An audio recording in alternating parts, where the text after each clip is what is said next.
Good morning, Darren. And before we start, I just wanted to wish you a healthy, happy Father's Day. All the best to you for this weekend and always. Well, thank you, Marilyn. I really appreciate you remembering because, quite frankly, with three young adult kids, I hope their memory for Father's Day is as good as yours. I'm not necessarily counting on it, but I'll keep my fingers crossed. Over the years, I've seen you parent very well, so I'm sure they'll all be remembering. Last Saturday, Leslie McCormick of your Farwell Group, the author of Bank on Yourself, Why Every Woman Should Plan to Be Financially Single Even If She's Not, joined us. And she gave us 3 tips to shock-proof our retirement investments. What are we going to talk about today? Well, as you mentioned, Leslie was talking specifically about shock-proofing your retirement income. And quite frankly, with all the shocks we've had lately, shock-proofing your retirement income certainly feels timely. Well, I want to go into a little bit more detail of step 1 of the 3 steps for shock-proofing your retirement income, and it's called planning done right. But let's admit there's a bit of a problem here right at the get-go, because step number 1, planning done right, assumes you've done some planning, and let's face it, research shows pretty clearly only about 30% of Canadians actually have a financial plan, and why not? Well, look, there's lots of reasons we can think of. Number 1, it's boring. Number 2, to many people, a financial plan is just a bunch of numbers and doesn't really connect to them. Some might be afraid of what you learn if you do a plan. Ignorance is bliss. Maybe when you're thinking about your life, the numbers don't support it. You don't actually want to know that. And I think another big reason is many people just don't know how to get one done. And quite frankly, I understand those thoughts. They're all legitimate. After all, a plan is just a tool. I understand it's hard to take the time away from today to forecast 20 or 30 years into what feels like a very uncertain future these days. But consider this. The future does come. No one's been able to stop the future yet. And so a plan, it really is fundamentally more than just numbers. It's your creative imagination. Your imagination of what can be, the life you want to live. And imagination is the strongest force in the universe. So I'm suggesting to our listeners, don't do a plan. It's boring. We'll do that part. We do that part for our clients. All our clients have to do is create the vision. Create a vision of what you would like your future to look like. Share that with your financial, and voila, you'll have a plan.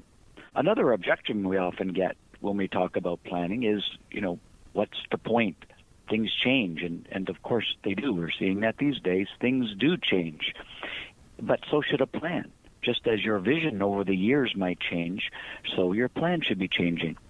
We get to shock-proofing your plan by talking about that, how things can change. The recent ups and downs in the stock market have made people wonder if the next 5 to 10 years in the stock market is going to be the same. Will the kind of retirement income you've been getting from your portfolio be the same going forward? Well, number 1, at a high level, let me say it probably won't change. I mean, I was rereading with my daughter Jane Austen the other day, Pride and Prejudice. And those days in the 1750s, the landlords counted on rents to provide a 4% rate of return, which is kind of interesting because when we forecast rates of returns for plans these days, we're using 4.5 or 5. So things haven't really changed that much when you look over time. But it is a fact that over 10 or 15 or 20 years, there are good cycles, average cycles, and bad cycles.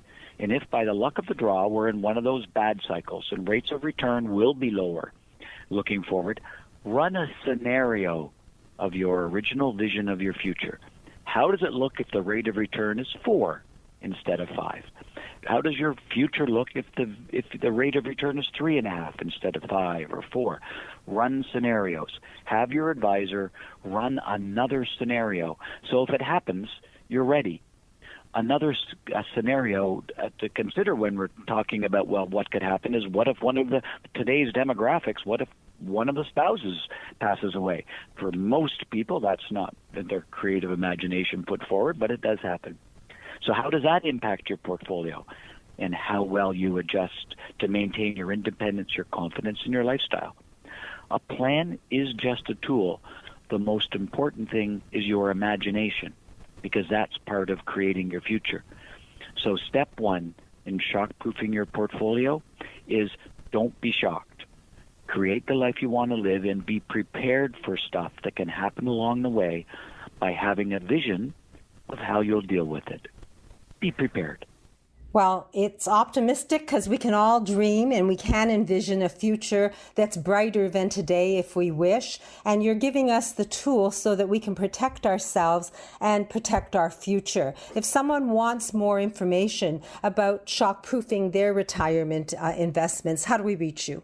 Well, as a matter of fact, Leslie has put together a 15-minute webinar called Shock-Proofing Your Retirement Income, and it includes all three steps, of course. I've just gone through the one step this week, and we'll go through the other steps in future weeks. But that webinar is available for any of our listeners who would like us to email it to them. So feel free to give us a call at the Farwell Group or email us at thefarwellgroup.com. So thefarwellgroup.com or call 416-863-7501. The tips will cost you nothing. The results might give you peace of mind. So do to make the effort while you have the time. 416-863-7501. Ask your questions, get your answers, and sleep well at night. Thank you, Darren. I look forward to learning more next week. All right. Thank you, Marilyn. Bye for now.